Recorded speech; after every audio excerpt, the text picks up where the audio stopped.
Muy buen domingo a mi audiencia de esta videocolumna Ángulo del Fraude. En esta ocasión voy a abordar un tema, bueno, brevemente porque es un tema de mucho fondo que requeriría varias horas profundizar en él, capacitarnos en él, pero vamos a abordar lo que es el acoso. El acoso puede ser sexual, puede ser laboral. Me tocó en un viaje por avión, quiero compartirles en esta semana, que al lado mío venía un señor, yo pienso que de unos 40 y tantos años, que se ve que estaba en alguna industria de, no sé si automotora o de eh, alguna industria de partes. Y entonces, en lo que el avión estaba preparándose para despegar, pues tuve que escuchar su plática porque hablaba bastante fuerte y estaba a un lado mío, ¿no? En la que se estaba, llamaba, me imagino que su empresa, por el tema que era de lo que iban a llegar a hacer, que ya estaba en el avión, que estaba abordando. Bueno, y de repente escucho un cambio de tono, ¿no? Cuando ya acaba de decir alguna frase recurrente sobre el trabajo, un cambio de tono de lo cordial a lo, vamos a decir, un poquito sensual o si ustedes quieren, cercano, ¿no? Y entonces, después de decirle a la persona, que me imagino que era una mujer, dijo en este tono, qué orgullo que te estás poniendo las pilas, te ves más encantadora así. ¿Si tienes ganas de verme o qué onda o me estoy ilusionando así nomás? Porque eso de que te vi con no sé quién, pues mira, pero vean el tono, un tono así como acusándola, como diciéndole, oye, ¿qué ondas? No puedo saber qué dijo la persona que estaba del otro lado, ¿no? Pero entonces él contestaba, bueno, entonces sí, porque tengo ganas de verte, ¿eh? Espero que sí, porque no quiero estar tampoco eclipsándote. No, no, no, está bien, ok, espero verte, sí, y ya muy acosador es la palabra, ¿no? Te quiero, tengo ganas de verte. Colgó, yo seguía esperando el despegue, y entonces volvió a hacer otra llamada a otra persona, ¿no? También me imagino que de la misma empresa y explicándole también que ya iba para allá, que llegaba en 1 hora y media, y entonces sí, pero sí tienes ganas de verme, ok, te busco. Pues yo decía, ¿qué pasa con este tipo de personas? ¿Qué pasa con la persona que está del otro lado? Ya me imaginé la llamada más escuchándole la voz. Ahora imagínenselo tenerlo enfrente de jefe. Y también no dejé de preguntarme en relación, estoy hablando del ámbito privado, ahora voy a hablar del ámbito público, a lo que dijo el gobernador de Sonora sobre un acosador, en el que dijo, bueno, sí, sí, es un acosador, pero es sexual, ¿no? Dije, ay, qué alivio, caray. Déjenme pensar qué es lo que pasa en personas como estas. Una persona que minimiza a una cosa, ahora diciendo, sí, pero es sexual y lo voy a cambiar de área y así a ver si ya se le quita, o como si fuera magia. Y como la otra parte, en el ámbito privado, ¿qué es lo que pasa y qué es lo que nos ocupa? O sea, ojalá pudiéramos de poder pensar que el origen de un acoso, simple y sencillamente porque nosotros le decretemos, va a dejar de suceder, como si fuera magia para que alguien que se ha arrogado el derecho de acosar a cualquier persona de cualquier género y sexualidad, simple y sencillamente por el hecho de cambiarlo de adscripción, vaya a modificar su conducta. Primero muertos antes que aceptar su responsabilidad o su culpa ha sido la experiencia mía en investigaciones internas que he realizado en los últimos años.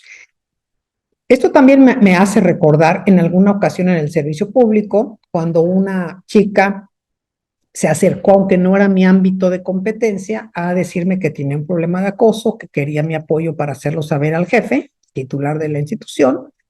Yo, por supuesto, se lo hice saber a la persona de inmediato. Y lo que hizo, o sea, yo esperaba que el jefe me dijera, no, a ver, investigate, vamos a ver y actuar, ¿no? Y entonces levantó la bocina y dijo, Jesús, otra vez otra queja tuya por acoso. Yo me quedé de a cuatro. O sea, yo dije, ¿cómo? ¿Otra vez? Significa que no es la primera vez. No puedo saber qué le decía la persona, que era un colega mío, y entonces, no, pues no, por favor, no quiero tanto problema. Y entonces la orden que dio fue cambiar la descripción. Y ahí acabó el asunto. Fíjense cómo esconden sus miserias y su miseria humana. Es un modo de vida, es un modo de ser. Y entonces aquí a lo mejor vamos a ir abordando el tema de la vergüenza. Pocos pueden tener miedo a sentir vergüenza, pocos, porque yo creo que si supieran que pueden ser evidenciados, la vergüenza pues, los llenaría. Pero a lo mejor estos personajes con este comportamiento abusivo, que permítanme también llamarle gandalla, que es el mismo gandalla que es gandalla para manejar, que es abusivo para saltarse la fila, o sea, son inmorales, son poco éticos, no razonan lo que hacen. El tema para ellos es servirse y atenderse una necesidad, cosificando a las personas que tienen alrededor. Es indignante, es irracional que estos temas tengan que repetirse y repetirse y hasta que se visibilizan y se multiplican en redes o se refieren a alguien que es de cierto conocimiento público, alguna figura pública, es cuando se intenta llevar a cabo o se enfrenta a una investigación interna por estos temas de acoso, de hostigamiento que pueden ser de índole sexual, laboral, bueno, escolar. Yo en este caso es como les dije, un abordaje elemental, porque sí quiero compartirlo con ustedes, en relación a estos temas para al menos poder no solamente razonarlos, sino comentarlos con nuestros familiares cercanos. El acoso ofende, perturba, daña. El acoso es una conducta no deseada que atenta contra la dignidad de la persona que la recibe. Se siente, se percibe un entorno intimidatorio, un entorno humillante o ofensivo, y eso puede ser por diversas razones, religión, etnia, convicción, discapacidad de edad. Pero imagínense a alguien como esta persona que les comento, con compañeras, compañeros, con este comportamiento no deseado, a nadie se le pidió. Y entonces, simple y sencillamente, esa manifestación que se puede dar en un tema vertical u horizontal o hasta mixto, pues es bastante lastimoso. Muy pocos saben que es un delito, o sea, es un delito y muy pocos lo saben. Y se va convirtiendo en una forma de vida cotidiana. Estos humilladores que yo considero inescrupulosos no solamente carecen de empatía y pues mucho menos sienten algún malestar ni por mínimo si alguien les confronta en su comportamiento indigno. Al contrario, racionalizan lo que hemos platicado, lo que es la racionalización, se justifican y se sienten protegidos para desatar sus conductas, simple y sencillamente.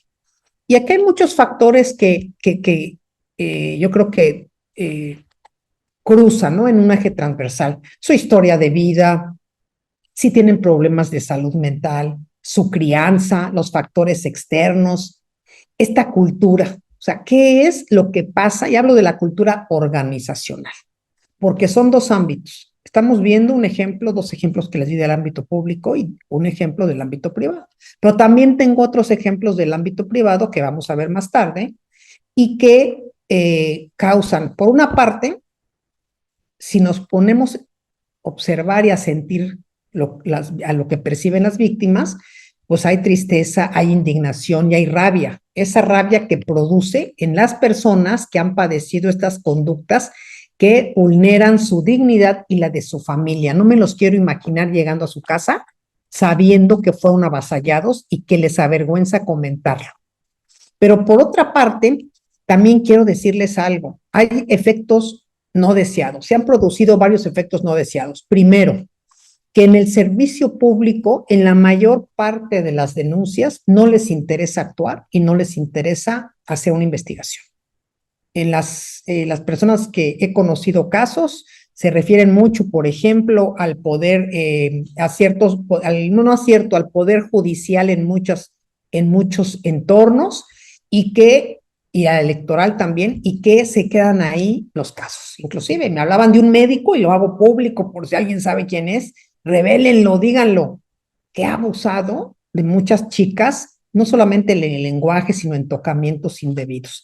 Y al denunciarlo, pues la persona o las personas que están a cargo le dicen es que es cercano al presidente del tribunal y mira, y ahí se queda todo. Eso es denigrante, es vergonzoso, no tiene nombre. vamos a entender lo que el servicio público, ese tipo de complicidades sigue prevaleciendo y eso es corrupción. Obviamente hay efectos no deseados, por eso hay tantos otros enfoques y otras acciones que son provocadas cuando las personas no se sienten atendidas en el entorno de una denuncia y se producen estos efectos. Ahora bien, también me ha tocado otro tipo de temas y ese es el lado oscuro que también la creatividad ha producido. Estas me quiero explicar, ¿no? Porque aquí estamos viendo los ángulos público y privado. En el servicio público también he conocido de casos donde hay denuncias por acoso o incluso hasta por violación que no sucedieron, pero que lo que las personas desean es dinero. Dinero o un pago, vamos a decir, en especie, un ascenso, y si no te voy a denunciar. Y estas agresiones aterrorizan a los denunciados. Y fíjense cómo la fuerza y el miedo hace que estos temas se intenten, por una parte, esconder de las personas que no quieren problemas, porque los ministerios públicos acaban diciendo, pues es una bronca muy, como dijéramos, muy visibilizada y nosotros no queremos broncas. Todo esto lo vamos pasando a las autoridades judiciales, ¿no? Y entonces se toma otro cariz y es ahí donde empieza un tipo de extorsión. También esos casos existen. Por supuesto que es muy mínimo en comparado con la otra realidad, pero cuando vemos que han tomado este cariz, ahí es donde radica la importancia de una investigación interna exhaustiva y de la sensibilización al personal de las consecuencias que cualquier acto no deseado puede implicar. No cabe duda que de cada hecho lamentable, como ocurren en estos delitos, en estas conductas deshonestas, siempre va a aparecer la creatividad de los pillos y pillas decididos a obtener un tipo de recursos distintos, indignos, a costa de lo que sea. Y ahí es donde juega un papel bien interesante los escrúpulos y la vergüenza. Por supuesto que esto es lo de menos, porque las personas que han sido, ahora sí, dicho al revés, metidas en un día de estos sin deberla ni temerla, al ser este tipo de actos siempre, dijéramos que considerados en un ámbito privado donde no hay testigos, las cosas son poco claras. ¿Qué podemos hacer? Bueno, primero, en el ámbito público, si los titulares y quien tiene la obligación ética de hacer lo correcto no lo hace, ya hemos visto que es lo de menos. Si no les interesa, no van a hacer nada.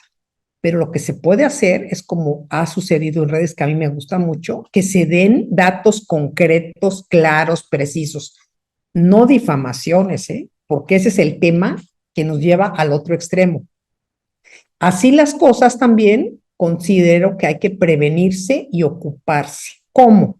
No solamente manteniendo los ojos abiertos. Evítense conversaciones en WhatsApp con empleados subordinados.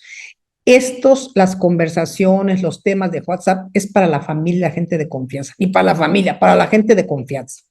No se metan en líos. En esos ires y venires donde pensamos que no nos ven y el ocio nos ocupa, ahí les pueden hacer tantas cosas como las que vi, que estas personas le mandaban al funcionario también fotos de desnudos de ellas para después operar lo que es el acoso en contubernio con ciertas autoridades. Esto que les digo es bien cierto. ¿Qué digo yo? Bueno, oficinas abiertas, no cortinas, todo abierto, que todo sea público y transparente. En la medida en que todo sea de esta manera, es más difícil que alguien pueda acusarnos de hechos que pueden ser en ese momento visibles. Los horarios, nunca recibir a nadie a solas, que haya dos personas. Ocúpense, ocúpense. Y para los acosadores, cuídense.